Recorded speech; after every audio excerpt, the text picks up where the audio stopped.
Hi, I'm Sara Hadgraft. I'm a licensed professional counselor and a licensed marriage and family therapist.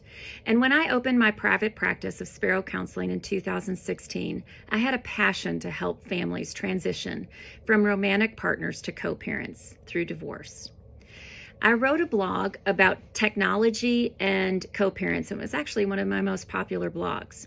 I want to just talk about some of the tips that I gave in that blog.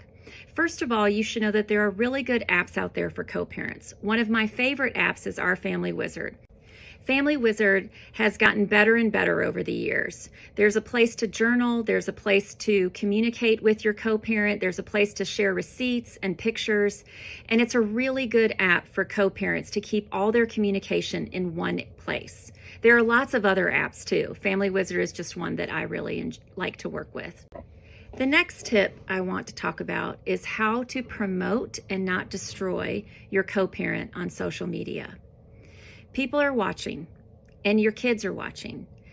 And it is really important that in a public forum like social media, that you do the most you can to promote your co-parenting relationship rather than destroy it.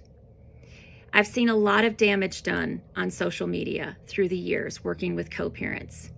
And I wonder, and I ask my co-parents, is it really worth it in the end to tear down your co-parent on social media? What I can tell you is over 60 years of research tells us the number one thing that hurts children in divorce is parental conflict. When you go public with your negative feelings for your co-parent, it does nothing but damage your child. It's just not worth it. I encourage my co-parents to try to promote the co-parenting relationship rather than destroy it on social media.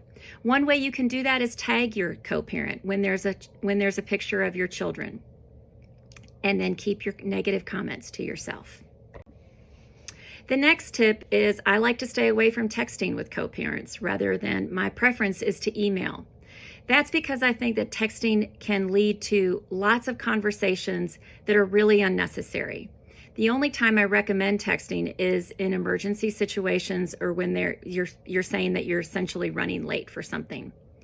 The reason why I don't like texting is it can be distracting during the day when someone's trying to work and all of a sudden they receive a text from their co-parent.